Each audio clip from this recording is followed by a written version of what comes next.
In the last video, we created the function split string to vector. In this video, we're going to create vector of word objects. So what this will do, I will explain after we've converted it, but go ahead and follow along with me or download the code for yourself.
Yeah, I know. That was a lot of logic to bring in.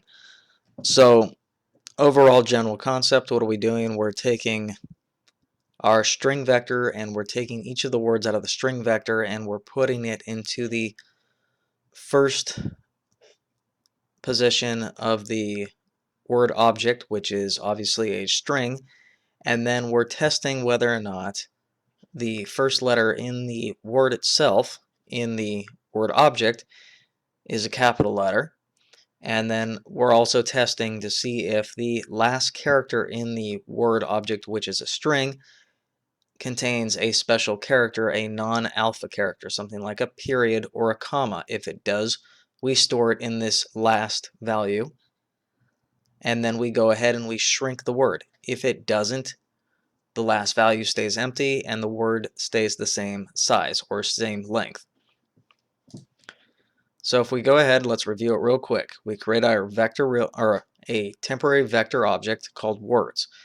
We then say whichever vector that we apply, that's the string vector, whatever the size of it, loop that many of times. Then we declare 3 variables which we will use when we instantiate a new object and place it into the vector word object.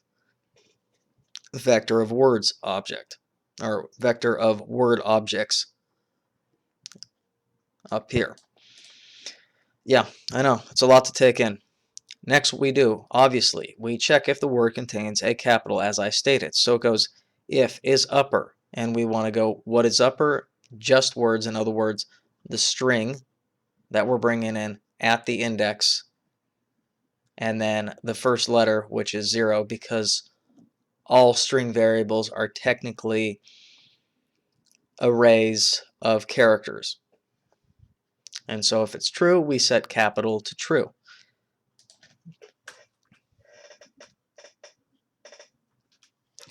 Next, we check if the word contains a non-alpha character, not alphanumeric, just alphabetical character.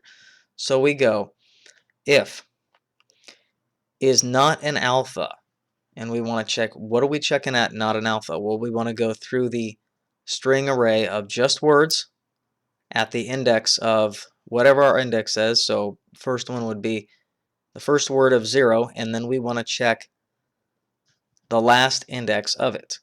So just words dot at, so the current word, the size of the word, -1 usually. So if your word is 5, technically the last one is 4. And then it says, okay, if that is actually true, if it is not an alpha character, that results in true. Therefore, assign the variable last character equal to the word, in other words, the last character in the variable. And then the same thing, then we actually shrink it down by 1 after we've assigned it so that it no longer contains the special character if it has one. And then we insert a new object, which we don't have to use the keyword new, we just say word object, and we will add it in. So we say word insert at whatever the current index is. You could do the back, which we've actually done up here, I believe. Yeah, pushback.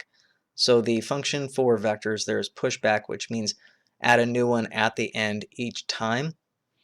But since we're working with an index, I just went ahead with the insert, so I'm adding insert index of 0, the current object, starting at the beginning. So it goes, okay, 0 plus current 0 equals 0. 0 plus, when we loop through it again, 1 equals the index of 1. Add the current object of the word, the capital, in the last char. And that's how this works. In the next video, we will be building the English to Pig Latin translator for returning a vector that holds all of those that are Pig Latin.